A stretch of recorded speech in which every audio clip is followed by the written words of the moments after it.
नमस्कार, the news देख रहे हैं। मैं हूं आपके साथ अर्जुन खजूरिया। इस वक्त महाराष्ट्र से बहुत बड़ी खबर सामने आ रही है और साथ ही साथ जो विजुअल्स आ रहे हैं यहां पर प्रधानमंत्री नरेंद्र मोदी आज क्योंकि पुणे के दौरे पर हैं और वहां पर उन्हें लोकमान्य तिलक राष्ट्रीय पुरस्कार से सम्मानित भी किया गया। लेकिन इस दौरान क्योंकि मंच पर बतौर चीफ गेस्ट मौजूद थे कौन? शरद पवार। और जब पीएम मोदी शरद पवार से मिले तो किस हिसाब से हंस करके गदगद जो है यहां पर नजर आए शरद पवार, और साथ ही साथ कुछ बातों का भी जो है यहां पर आदान प्रदान हुआ। उस दौरान भी लगातार यहां पर हंसी के ठहाके जो है वो मारते हुए नजर आए कौन? शरद पवार। तो यहां पर विपक्षी गठबंधन जो लगातार तैयारी कर रहा है 2024 की, उनके लिए ये एक बहुत बड़ा झटका है। आईएनडीआईए के लिए एक बहुत बड़ा झटका है, जो पहले से ही कांग्रेस के तमाम वरिष्ठ नेता थे, कह रहे थे कि नहीं, मंच साझा नहीं करना चाहिए पीएम मोदी और शरद पवार को। अब जरा खुली आंखों से देख लीजिए, ये आईएनडीआईए गठबंधन वाले लोग, तमाम नेता, ना ही केवल मंच साझा किया गया है, बल्कि अगर बात की जाए तो किस प्रकार से यहां पर खुशी से ठहाके लगाते हुए दोनों नेता, प्रधानमंत्री नरेंद्र मोदी, उनके साथ शरद पवार वहां पर नजर आ रहे हैं। बार बार यह प्रयास किया गया, कांग्रेस नेताओं ने बार बार कहा मल्लिकार्जुन खड़गे से, जो कांग्रेस पार्टी के अध्यक्ष हैं, कि जाइए, मना कीजिए, रोकिए शरद पवार को, बहुत बड़ा फर्क पड़ेगा, हम कैसे जो है आगे चुनाव लड़ पाएंगे, इसका देश की जनता पर आने वाले लोकसभा चुनाव के लिए बहुत जो है यहां पर गंभीर असर पड़ सकता है। लेकिन यहां पर असर क्या पड़ेगा? आप तो मंच साझा करने के लिए रोक रहे थे, वहां पर तो पीएम मोदी के साथ इतने खुश, इतने हंसते हुए जो है नजर आ रहे हैं शरद पवार। ये जो लोकमान्य तिलक का राष्ट्रीय पुरस्कार है, इससे सम्मानित किया जा चुका है पीएम नरेंद्र मोदी को। दरअसल आज 1 अगस्त पुणे के दौरे पर वो हैं, सुबह 11 बजे ही यहां पर पहुंच गए थे, जहां पर उनके स्वागत के लिए पुणे एयरपोर्ट पर महाराष्ट्र के मुख्यमंत्री एकनाथ शिंदे, उप मुख्यमंत्री देवेंद्र फडणवीस और अजीत पवार भी वहां पर मौजूद थे। लेकिन यहां पर अगर मंच की बात की जाए, ना ही केवल शरद पवार, एक और वहां पर ऐसा चेहरा है जो कांग्रेस के खेमे में खलबली मचा रहा है। वो चेहरा है सुशील कुमार शिंदे का, कांग्रेस पार्टी के वरिष्ठ यहां पर नेता और पूर्व की यूपीए सरकार में मंत्री भी रह चुके हैं। सुशील कुमार शिंदे भी हंस रहे हैं, उनकी भी जो है यहां पर जो प्रतिक्रिया है, जो अंदर से वो खुशी है, वो यहां पर नजर आ रही है प्रधानमंत्री नरेंद्र मोदी के लिए। तो लगातार यहां पर विपक्षी गठबंधन में बड़ी बड़ी बातें करने वाली कांग्रेस पार्टी के साथ तमाम अन्य जो पार्टियां हैं, आज उनको यहां पर चैन की नींद नहीं आएगी, क्योंकि शरद पवार को रोकने के लिए बहुत दिन से प्रयास चल रहा था। बार बार रोका गया, टोका गया, मल्लिकार्जुन खड़गे से कहा गया कि रोकिए इनको, ये क्या करने जा रहे हैं, ये बहुत गलत करने जा रहे हैं शरद पवार। याद रखिएगा, जब बैठक हुई पटना के बाद बेंगलुरु में, पटना की बैठक के बाद जो है एनसीपी के 2 फाड़ हो गए। अजीत पवार भी वहां मंच पर मौजूद हैं, उनके भतीजे जो बड़ा फ्रैक्शन लेकर के एनडीए में शामिल हुए। शरद पवार अभी भी जो है दूसरे अपने खेमे में है, आईएनडीआईए के साथ ही हैं।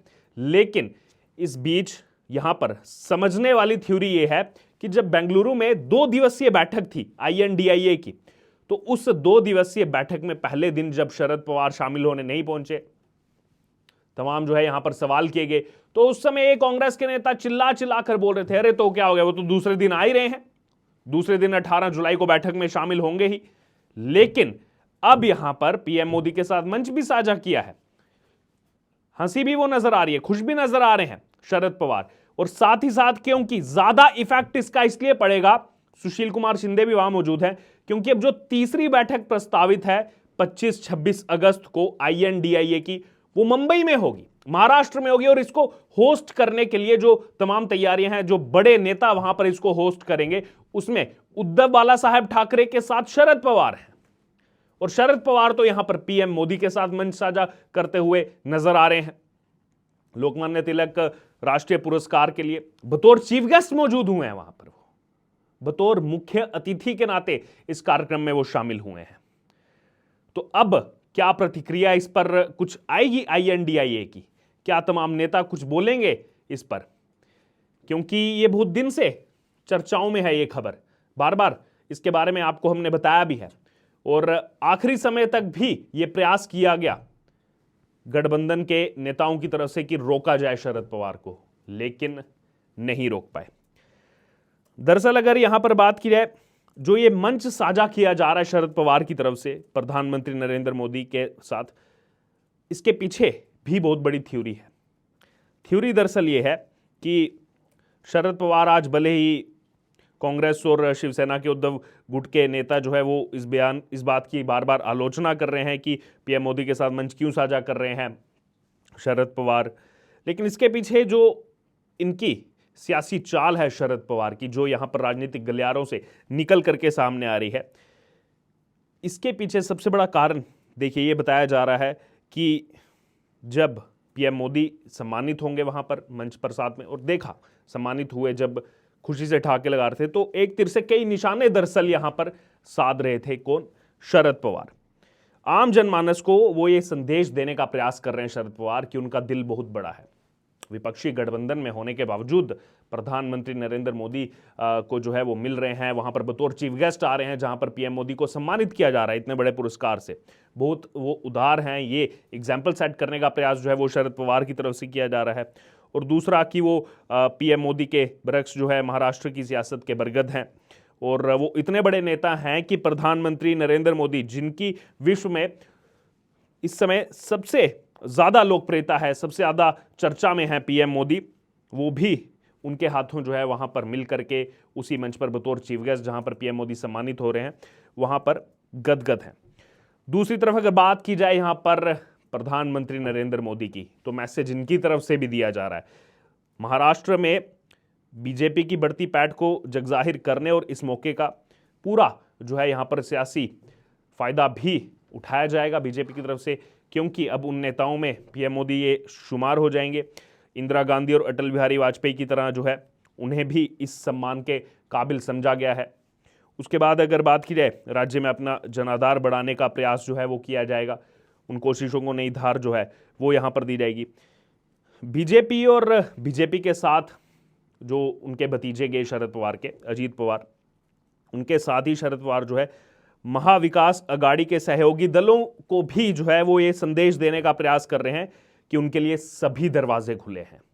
तो ये कहीं ना कहीं एमवीए को एक कड़ा संदेश जो है वो शरद पवार की तरफ से दिया जा रहा है कि वो अपना फैसला लेने के लिए स्वतंत्र हैं, और सहयोगी दलों पर भी इस बात को मानने के लिए ज्यादा दबाव देंगे कि महाराष्ट्र के गांव की गलियों से लेकर के दिल्ली की सत्ता पर बैठा हुआ सर्वोच्च व्यक्ति भी उनकी अदा का इस तरह जो है कायल है कि उनके सामने झुककर सम्मान पाने में अपने आप को सम्मानित महसूस कर रहा है, और वो विजुअल्स में हम देख भी रहे हैं वहां पर।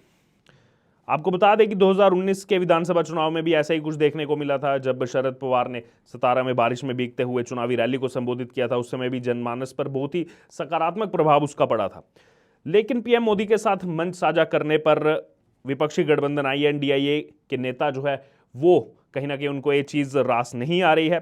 खासतौर पर कांग्रेस के नेताओं में इस बात को लेकर बेचैनी है कि मुंबई में जो होने वाली विपक्षी की आगामी बैठक है, उससे पहले शरद पवार का पीएम मोदी के साथ इस तरह से मिलना, इस तरह से ठहाके लगाना, खुशी से मिलना, गदगद हो जाना, ये कहीं ना कहीं अंदेशा है कि बीजेपी जानबूझकर ऐसा कर रही है ताकि विपक्ष बटा हुआ दिखे। ये देखिए, ये जो सियासी गलियारों से चीज सामने आ रही है कि बीजेपी जानबूझकर ऐसा कर रही है, यानी कि अगर शरद पवार भी वहां पर गदगद होकर मिल रहे हैं, वो इसके पीछे भी कहना चाहते हैं कि बीजेपी जानबूझकर ऐसा करा रही है, यानी कि आपका जो विपक्षी गठबंधन है उसमें एकजुटता नहीं है।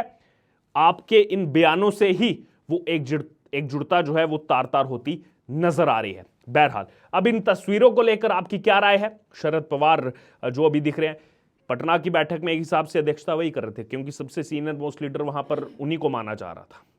और अब देखिए 1.5 महीने के अंदर क्या खेल हो गया। यहां पर जिस व्यक्ति के खिलाफ 2024 की लड़ाई लड़ने की तैयारी शुरू की गई पटना से 1.5 महीने के अंदर, उसी व्यक्ति के साथ इस प्रकार से ठहाके लगाते हुए शरद पवार नजर आए, और उसी मंच पर बतौर चीफ गेस्ट जहां पीएम मोदी को वो सम्मान दिया गया। बहरहाल, अब इस पूरे मामले पर आपकी जो भी राय हो आप जरूर हमारे साथ कमेंट बॉक्स में शेयर करो। इससे जुड़े तमाम अपडेट के लिए बने रहे द न्यूज के साथ। धन्यवाद।